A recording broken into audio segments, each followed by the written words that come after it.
In the shadowed corridors of the Palazzo Vecchio, where power was currency and deception an art form, Niccolo Machiavelli observed the intricate dance between men and women that would shape the fate of nations. What he witnessed there, in those holes where ambition met cunning, would later inform not just his political treatises, but his understanding of human nature itself. This document explores three fundamental truths about women that most men fail to grasp, truths that can mean the difference between mastery and submission, between strength and weakness. The ancient Romans had a saying, Fortuna caica est, Fortuna is blind. But Machiavelli knew better. Fortune was not blind. She was selective, favoring those who understood her nature and could dance with her unpredictability. In matters of the heart and power, women often embody this very principle of fortune, not capricious, but strategic in ways that escape the understanding of men who mistake directness for strength and emotion for weakness. Marcus Aurelius, the philosopher emperor, understood that true power begins with self-mastery. He wrote, "You have power over your mind, not outside events. Realize this, and you will find strength." This wisdom becomes particularly relevant when examining the dynamics between masculine and feminine energies. For the man who cannot master himself will inevitably be mastered by others, whether in boardrooms, battlefields, or bedchambers. The first secret. The architecture of influence in the court of Lorenzo de' Medici, there lived a woman whose name has been lost to history, but whose influence shaped the destiny of Florence itself. She held no official title, commanded no armies, yet princes sought her counsel, and merchants altered their plans based on her subtle suggestions. She understood what most men never learn, that direct power is often weaker than indirect influence, and that the strongest fortress can be taken not by siege, but by convincing its defenders to open the gates. This woman exemplified the first secret that men consistently overlook. Women are masters of systemic thinking and long-term strategy in ways that often surpass masculine approaches. While men tend to focus on immediate, tangible victories, the conquered territory, the defeated opponent, the closed deal, women often operate on multiple timelines simultaneously, weaving networks of influence that span years or even decades. Consider the marketplace of Renaissance Florence.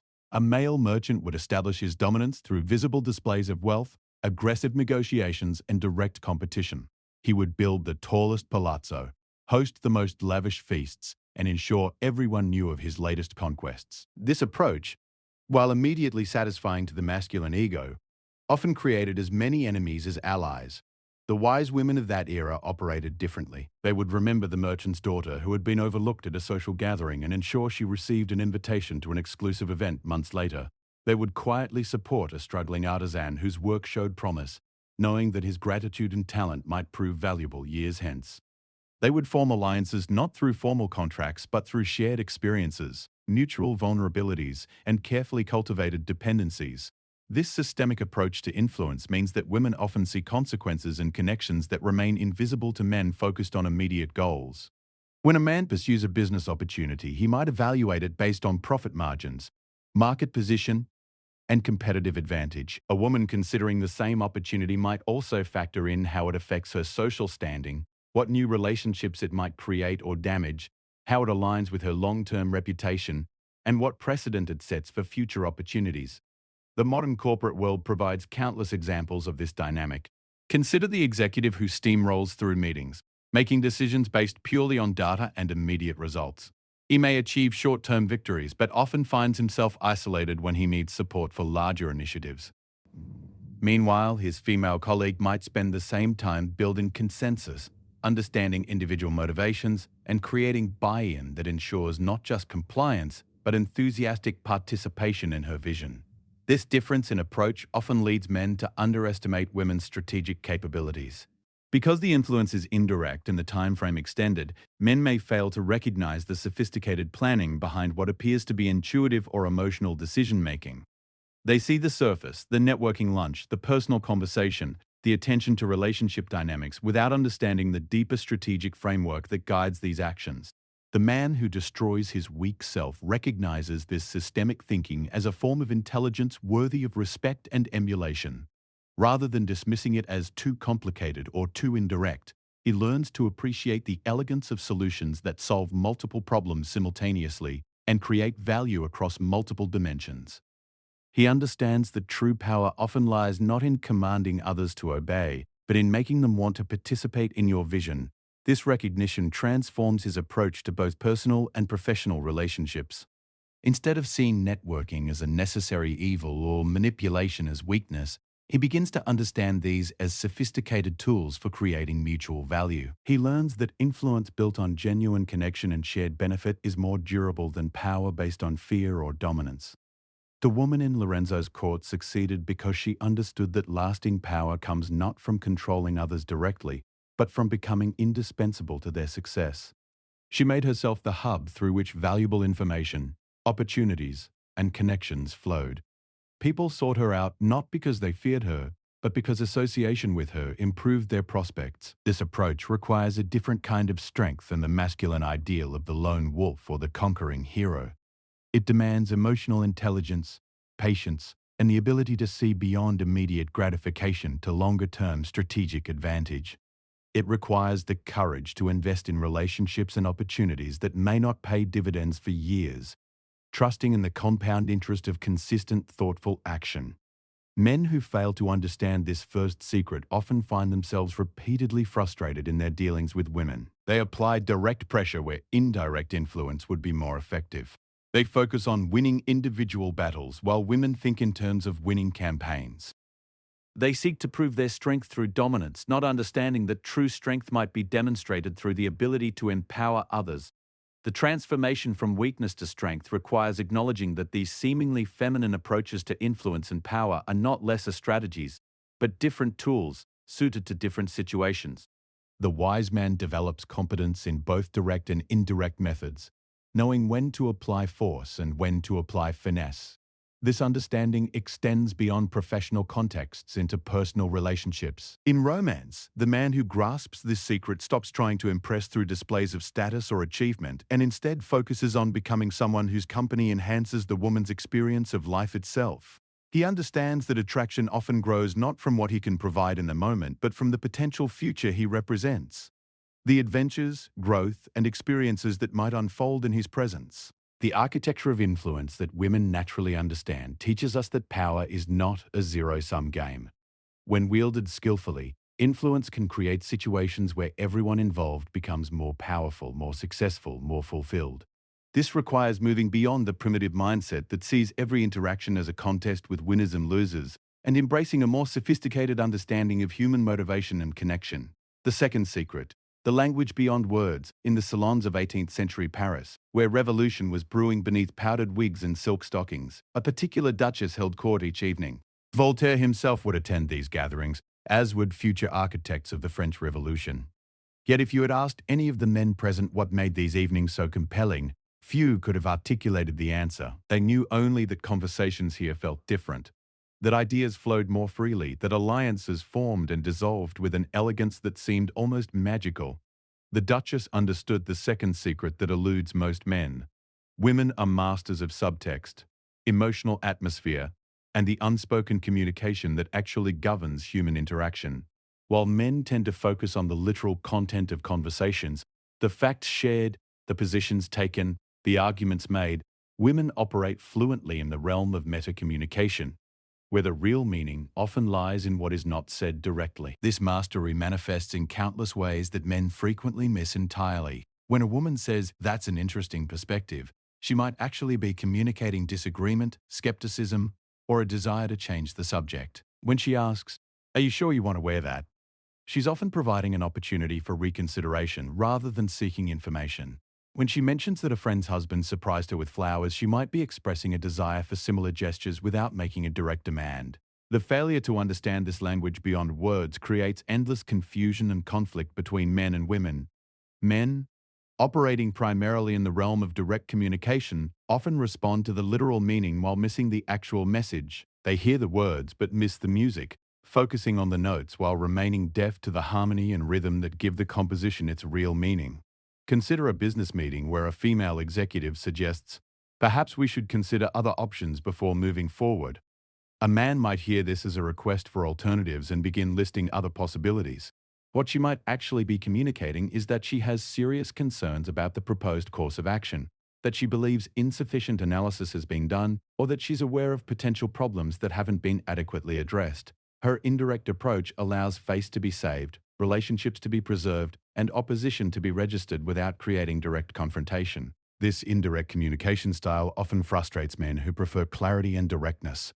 They may interpret it as passive-aggressive behavior, manipulation, or inefficiency. In reality, it represents a sophisticated understanding of human psychology and group dynamics. Direct confrontation often triggers defensive responses that shut down productive discussion. Indirect approaches can explore sensitive topics, test reactions, and build consensus without triggering the fight-or-flight responses that derail so many conversations.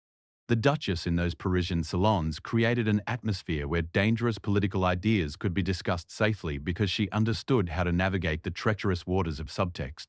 She knew when a seemingly innocent comment about literature was actually a coded discussion of political revolution.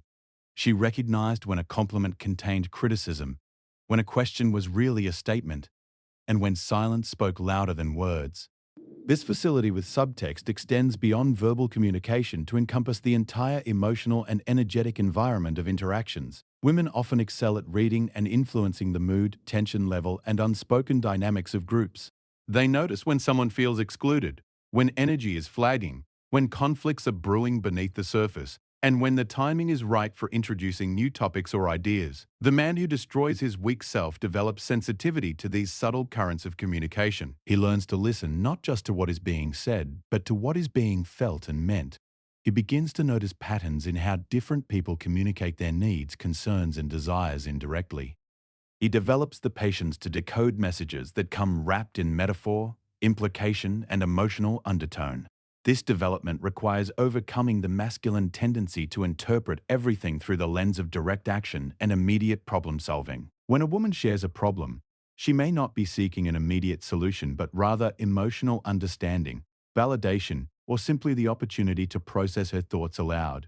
The man who immediately jumps to fixing mode may miss the deeper need for connection and empathy. Learning this language of subtext transforms professional relationships as well. The executive who can read between the lines discovers that what appears to be enthusiastic agreement might actually be polite skepticism, that apparent consensus might mask significant reservations, and that seemingly minor concerns might represent major obstacles that haven't been fully articulated. This skill becomes particularly crucial in negotiations, where the ability to understand unspoken concerns, hidden motivations, and implicit offers can mean the difference between success and failure. The negotiator who focuses only on stated positions while ignoring underlying interests, emotional needs, and unstated constraints will consistently be outmaneuvered by those who can read the full spectrum of communication. In romantic relationships, mastery of this second secret revolutionizes intimacy and connection. The man who learns to hear not just complaints but requests for attention, not just criticism but expressions of unmet needs, not just questions but invitations for deeper conversation, finds himself in a completely different relationship than the one he thought he was in. This transformation requires developing what might be called emotional fluency, the ability to recognize, interpret, and respond appropriately to the full range of human emotional expression. Just as learning a foreign language opens up new cultures and ways of thinking, developing fluency in emotional and subtextual communication opens up dimensions of human relationship that remain closed to those who insist on purely literal interpretation. The Duchess succeeded in her salon not because she was the most intelligent person in the room, though she was formidable, but because she could orchestrate the complex interplay of personalities, egos, and agendas that characterized her gatherings. She knew when to redirect a conversation that was becoming too heated, when to introduce a topic that would unite divided factions, and when to remain silent and let others fill the space with their own revelations. This orchestration requires understanding that communication is not just about transmitting information, but about creating experiences, managing energy, and facilitating connection. The woman who masters this art can guide groups toward consensus without appearing to lead, can diffuse conflicts without direct confrontation, and can create environments where others feel safe to be vulnerable and authentic. Men who develop sensitivity to this realm of communication often discover that their influence and effectiveness increase dramatically. They become the leaders others want to follow, the colleagues others seek out for advice, and the partners others feel truly understood by. They learn that power in human relationships often comes not from the ability to command directly, but from the ability to create conditions where others want to participate, contribute, and commit. The language beyond words teaches us that human communication is a rich, multi-layered phenomenon that encompasses emotion, energy, timing, context, and relationship dynamics in addition to pure information transfer. Those who master this fuller spectrum of communication gain access to dimensions of influence and connection that remain forever closed to those who insist on operating only in the realm of literal meaning. The third secret: the paradox of strength through apparent vulnerability. In the winter of 1429, a 17-year-old peasant girl convinced the Dauphin of France to grant her an audience. She had no noble blood, no formal education, no military experience, and no political connections. By any rational measure, she should have been dismissed as a deluded child. Instead, within months, she had reversed the course of the Hundred Years' War, broken the siege of Orléans, and changed the trajectory of European history. Joan of Arc understood intuitively the third secret that confounds most men. True strength often manifests through what appears to be vulnerability, and authentic power frequently emerges from positions that seem powerless. This paradox challenges everything that traditional masculine thinking believes about strength and weakness. Men are conditioned to equate power with invulnerability, to see admission of need as weakness, and to interpret emotional expression as a liability in competitive situations. This conditioning blinds them to one of the most potent sources of human influence, the strength that comes from authentic vulnerability, emotional honesty, and the courage to remain open even in the face of potential harm. Joan of Arc's power came not from her military might.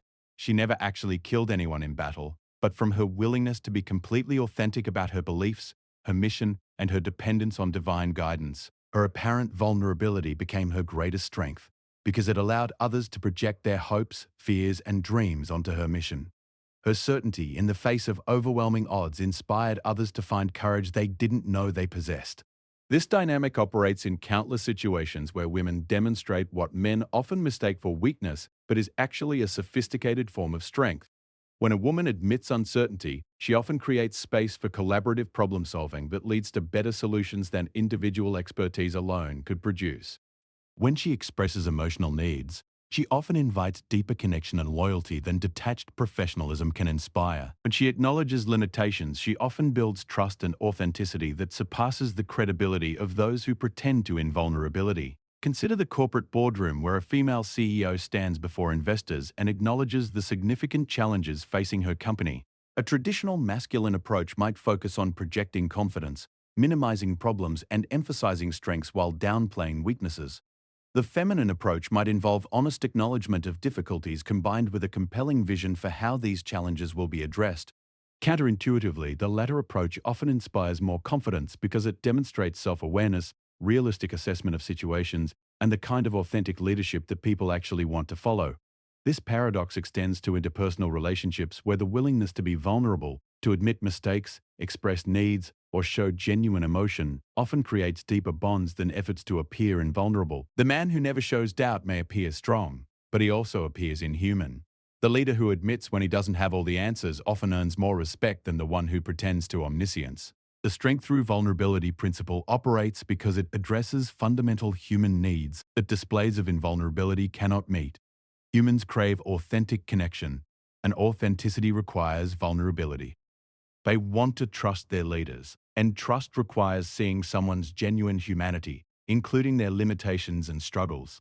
They need to feel valuable and needed, which is impossible when interacting with someone who appears to need nothing.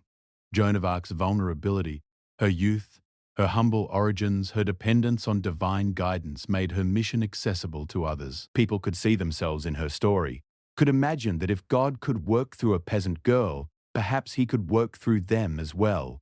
Her apparent powerlessness became a source of empowerment for others, creating a movement that transcended what any traditional display of strength could have achieved. This principle challenges men to reconsider their relationship with their own vulnerabilities and limitations. The man who destroys his weak self does not eliminate his vulnerabilities, he transforms his relationship with them. Instead of seeing limitations as shameful secrets to be hidden, he recognizes them as potential sources of connection and authenticity. Instead of viewing uncertainty as weakness, he understands it as openness to learning and growth. This transformation requires distinguishing between weakness and vulnerability. Weakness is the inability to handle life's challenges effectively. Vulnerability is the courage to remain open and authentic even when that openness might result in hurt or rejection. Weakness seeks to avoid difficulty. Vulnerability engages with difficulty honestly while remaining open to support, learning, and connection.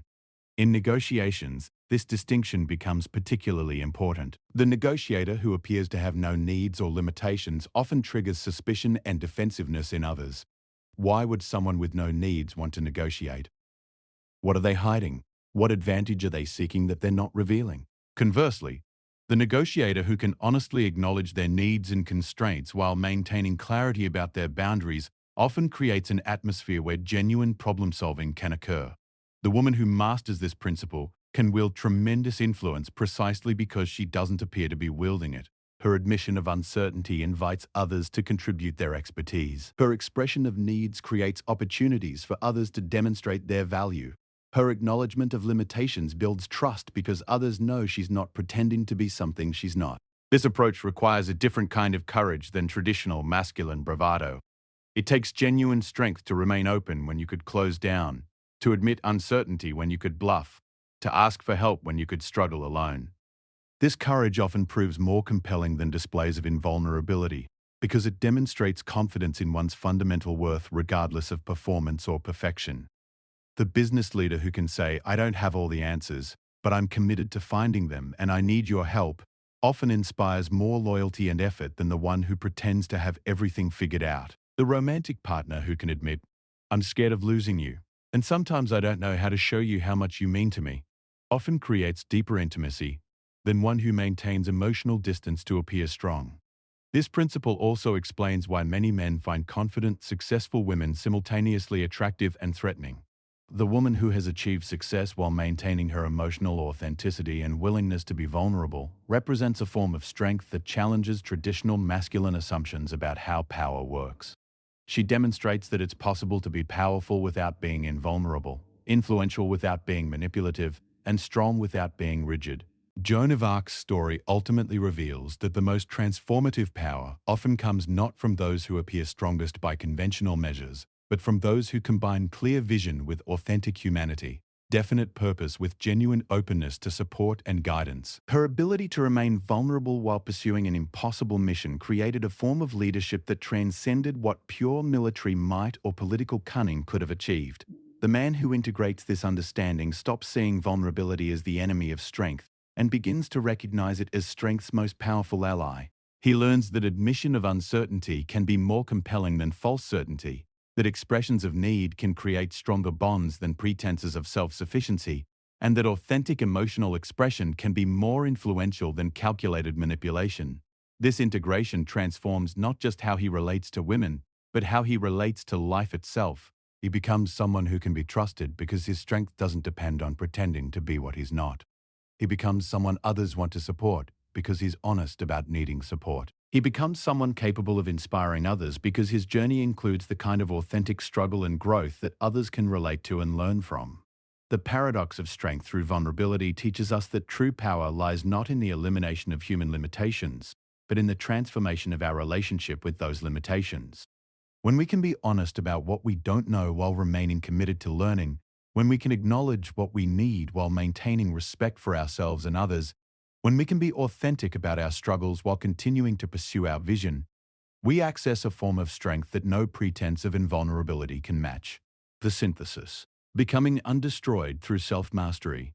The convergence of these three secrets reveals a profound truth that Machiavelli hinted at but never fully articulated. The man who truly understands women's wisdom doesn't seek to defeat or control it, but to integrate it into his own development. The architecture of influence, the language beyond words, and the strength found in vulnerability are not feminine weaknesses to be exploited, but human capacities that have been culturally assigned to women while being underdeveloped in men.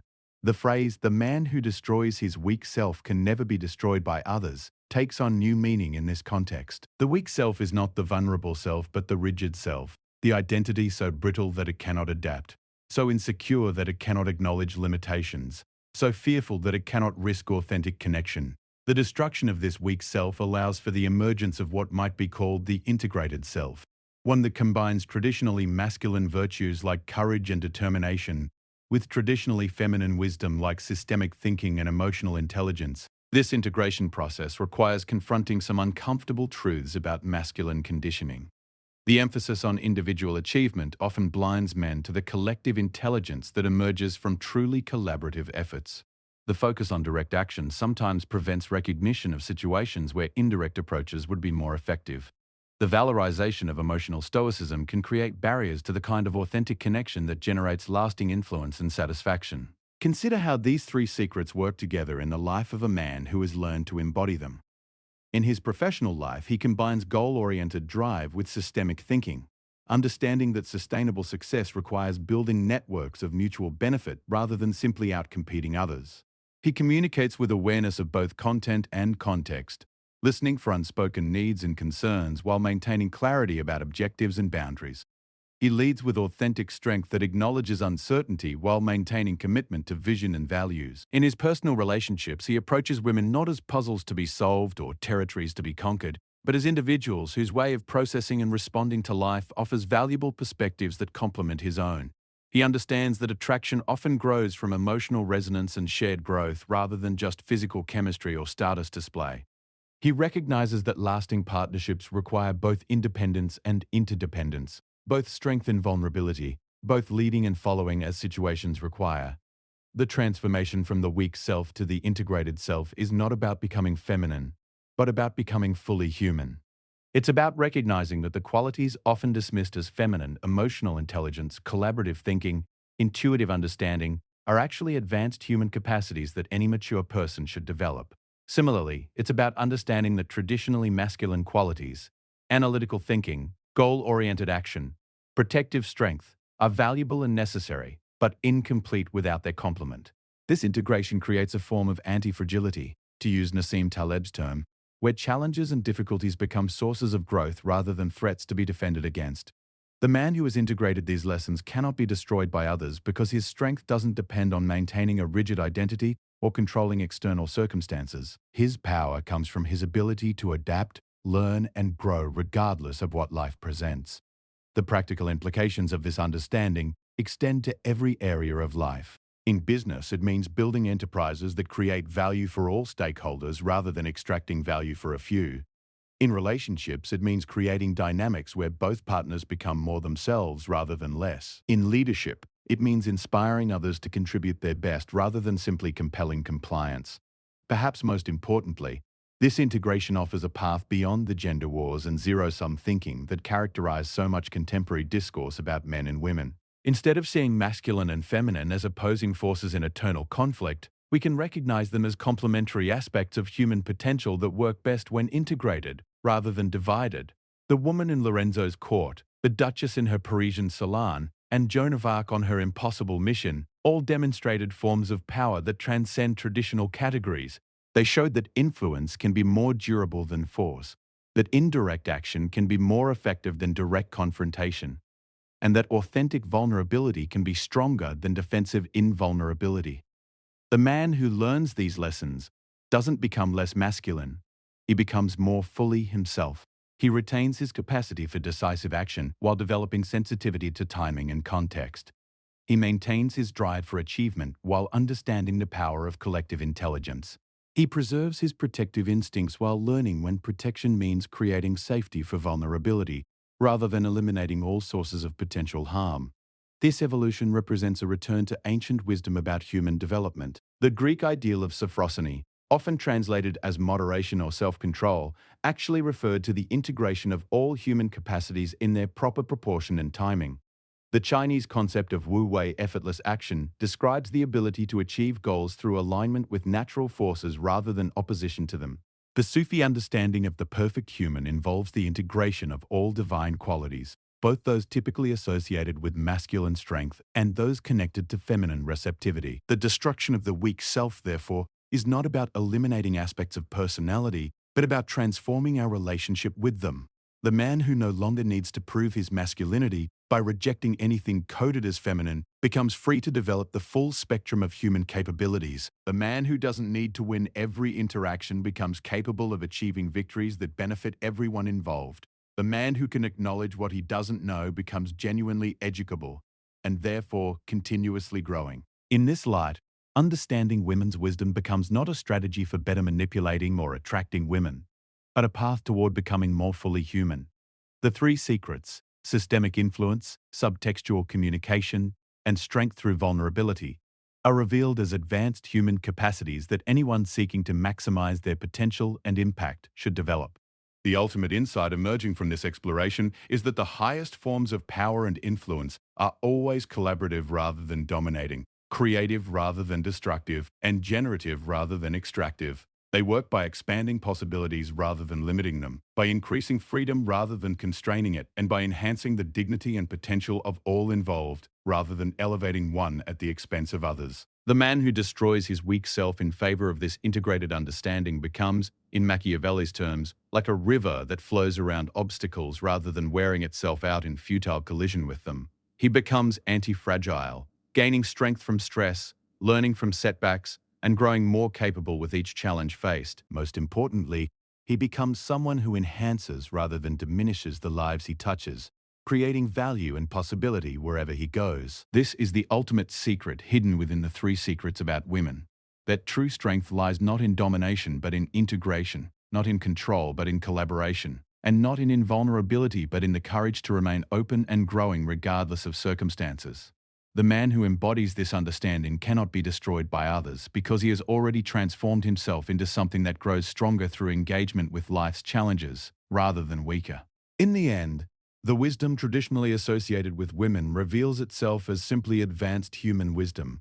The understanding that sustainable success requires thinking systemically, communicating authentically, and finding strength through honest engagement with our full humanity rather than rigid adherence to limited identity constructs. The man who integrates this wisdom doesn't become less of a man. He becomes more of a human being, and therefore more powerful, more influential, and more fulfilled than any rigid adherence to traditional masculine scripts could ever make him.